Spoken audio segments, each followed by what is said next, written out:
Welcome to the Reddit Robot YouTube channel. I'm the Reddit Robot, the robot who reads Reddit to you. This one is entitled,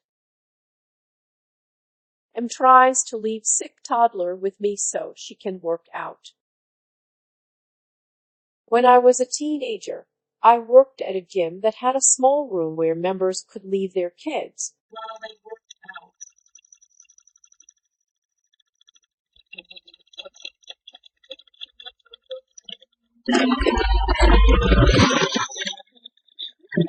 There were basic rules like min-max age, 2-hour time limit, no sick kids. Members loved this feature, and we would sometimes joke that they only came to work out to get some time away from their kids. One mother took this idea too far, cast an entitled mom to 2-year-old toddler. And was a regular who came in about 5 days a week.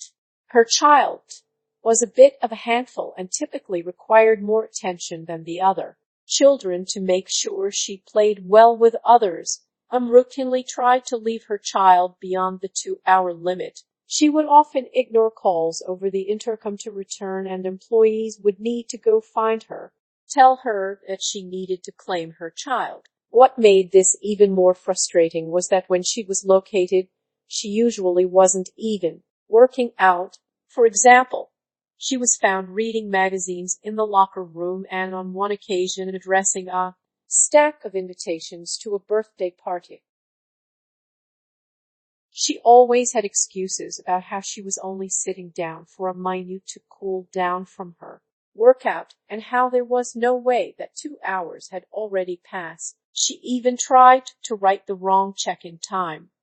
A 3:30 check-in, she would write 3:50 when dropping off her child. I was a bit more sympathetic than some of my other coworkers until this incident happened. Em comes in and is already crying. Hands her to me and says to be careful because it has been throwing up since yesterday. I tell her that we cannot accept sick children, but she ignores me, scribbles in the check-in log, and walks away. I can't leave the room because I am watching other children. I call the manager. When he returns with them, she claims that she never said this sick and that I just don't want to do my job. My manager backed me up, told her that she had to leave. He also told her that if she violated the rules again, that she would not be allowed to use the childcare services anymore. I didn't work there much longer. Why? I kept catching illnesses from the sick kids. I don't have a strong enough immune system to work in childcare. Toddler, entitled mom tries to leave her clearly ill toddler with me in childcare while she works out for 2 hours. This next one is entitled, Karen hates the sight of blood. I am perhaps fortunate that in my line of work I rarely encounter entitled parents, but reading these stories has reminded me of an incident that took place many years ago. I was working for a small dance and theater production company in the 70s. One day, the boss decided we needed to clean our dance floor, essentially half a dozen rolls of very heavy-duty black lining. We did a lot of work with bullet companies, and consequently the flooring got covered in dancers' rosin, a rather sticky powder-like substance that bullet dancers use on their dance shoes for grip, which needed cleaning down periodically. The quickest way we found to do this was to haul whole shaving down to the local foreshore along the Thames, roll it out into the water, and then give it a good going over with a stiff bristled broom. Worked a treat and would only take 20 minutes. On this day, it was extremely cold, so I elected to get into my wetsuit, as I'd have to walk one end of the roll out into the river, and I didn't fancy freezing my butt off standing around in old Father Thames. As I walked out the third roll, I felt a rather odd sensation in my right foot. Something was clearly off, so I walked back up onto the foreshore. It felt like the ball of my foot was flapping about as if it had somehow been disconnected from the rest of my foot. Stepping out of the water, I saw that my foot was bleeding like a stuck pipe. I had apparently trodden on a large piece of broken glass that had sliced right through my plimsolls and straight into my foot. Aghast, my boss rapidly wrangled the floor section we'd been cleaning into the van. We hired off post haste for the nearest accident emergency. 10 minutes later, I'm sat on a chair in the very busy waiting room, still in my wetsuit with a sweatshirt tightly wrapped around my foot, while the boss checks me in. I'm still losing blood like it's going out of fashion. Obviously, I've sliced into some major blood vessels, and there's a pool of blood accumulating on the floor despite the temporary bandage. As you might imagine, I'm also starting to feel rather faint and very out of sorts. It was at this juncture that the Karen manifested in all her glory. Sat almost opposite was, as I have subsequently discovered, typical Karen, sporting a coiffure of indeterminate provenance and an expression like she'd consumed enough lemons to populate the glasses of every single gin tonic drinker in the country. Sat with her was glum-looking 9-year-old. "Excuse me, would you mind not bleeding all over the floor in front of my son? It's making him feel sick."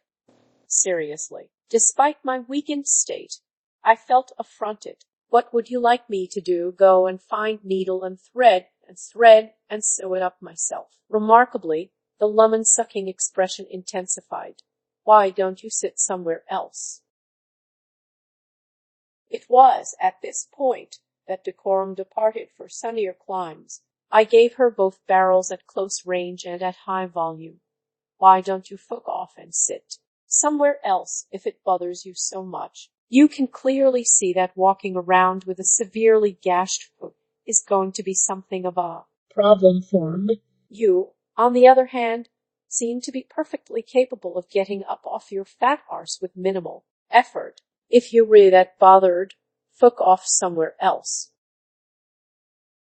If looks could kill, I would have died on the spot, but I continued to stare her down. At this point, my boss comes back from checking me in. He parks his 6'2" frame in front of her and in a low but menacing voice starts to curse her out in Russian. Karen goes white and, grabbing her son's hand, scurries off to the other side of the waiting room. Shortly thereafter, I get called into a consulting room, and 13 stitches and a pint of O.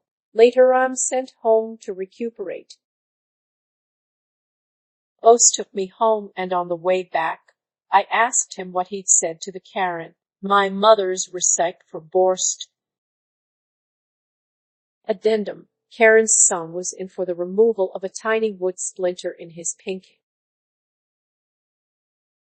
This next one is entitled, "My mom wouldn't give me my diploma because I didn't give her a rose." Hi guys, this was the first story I tried to post on Entitled Parents, but it was immediately removed because my account was less than 4 days old, and I promptly forgot all about it until now. So here it is.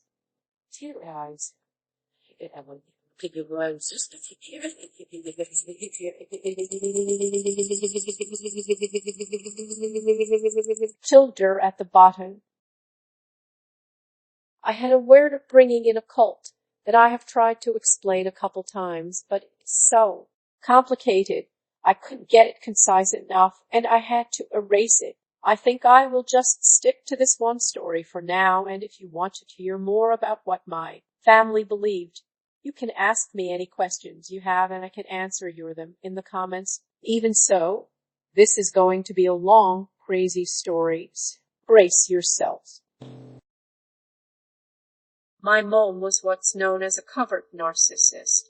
That's where they are super sweet and wonderful whenever someone else is around, but at home, their true colors rip through their mask, and they demand that the world revolve around them. Part of what we believed required our family to have as many children as possible, and as the oldest daughter, It was my job to take care of them all. I meal planned, cooked, cleaned, and even homeschooled my youngest siblings, all while trying to get through my own school books by myself. My mom wouldn't let me study unless all the other housework was done first, so consequently I was behind a lot. I got good grades in everything except math, and one of my tutors even told me I had talent for a particular career, but I told her our religion didn't believe in women working outside the home, but thanked her for the compliment.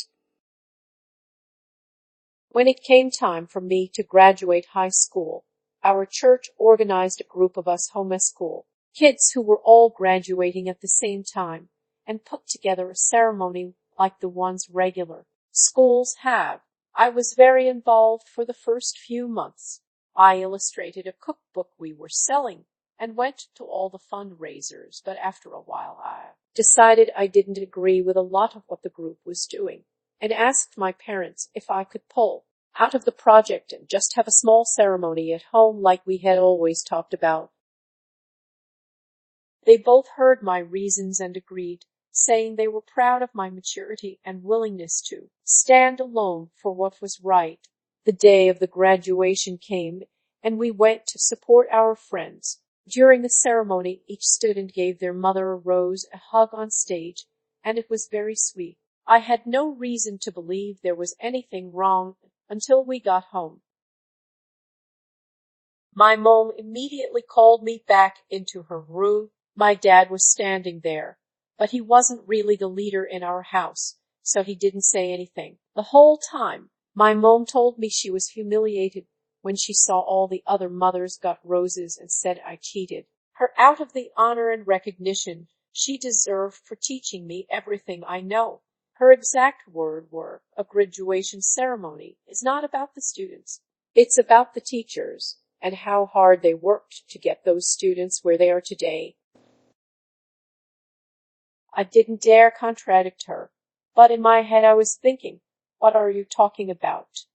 You haven't been my teacher since I was 11.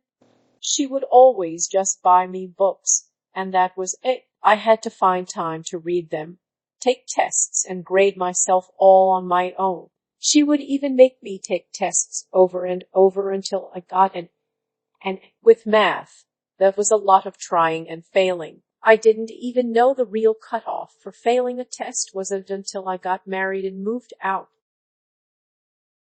At the time of this conversation, I still had a couple chapters in my last math book I needed to finish, but a lot of my other homeschool friends said they had the same thing, and it was normal. My mom finished by saying, "I just looked at your math book, and you still have 2 chapters left to go, so you haven't even earned this yet. Since you denied me the honor I deserved tonight, I will be withholding your diploma also. You don't even need it. Since you won't be going to college, just finish your book, and you will just be done with school." I tried to remind her that she agreed to let me sit out of the graduation ceremony, but she said, "I know I did, but when I saw how all the other mothers were being honored like that, I realized that wasn't your decision to make, and I felt robbed. It wasn't about you. It was about me as both your mother and your teacher." I asked her to at least not tell anyone that I didn't have a diploma, and she said what she always said when I asked that kind of thing. "If you don't want people to know what you did, don't do it." She dismissed me, and I ran to my room and cried.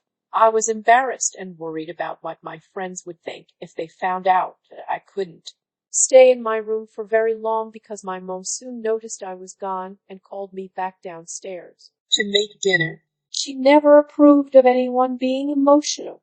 I went the next 12 years carefully guarding my secret that I didn't have a diploma, and even my husband didn't know, until one day my dad called me. He and my mom had gotten a divorce when she left him, and all my siblings for another man that year. After the drama settled, the whole family was a lot happier without my mom around, and my dad had been going through all the old files getting everything in order for their new, free life, when he found something he thought I would like to have. It was my diploma and my high school transcript. He sent me a picture of them both, and I just broke down crying right there on the phone. He apologized for not standing up for me back then, and I told him I understood and forgave him. My mom abused him too, and he was just trying to get through life like all of us. He couldn't accept that. He said as my dad it was his job to protect me, and he failed. We had a long talk about all the things my mom did to me, and I was surprised to hear that my dad was largely unaware of most of them. He got really angry on the phone and kept apologizing for not being more aware and present in my life. He was in the military, so he was gone a lot. It was a wonderful talk, and we both cried a ton. He sent me the diploma and the transcript in the mail, and I cried again when I finally held them in my hands. I used them to get a job last year at a daycare, and it felt amazing. Till my mom agreed to let me opt out of the homeschool graduation ceremony, only to change her mind after she saw the moms of the other graduates were given roses. I got chewed out for robbing her of her big day. Thanks for listening. Don't forget to like, subscribe, smash the bell, and whatever else our YouTube overlords require nowadays.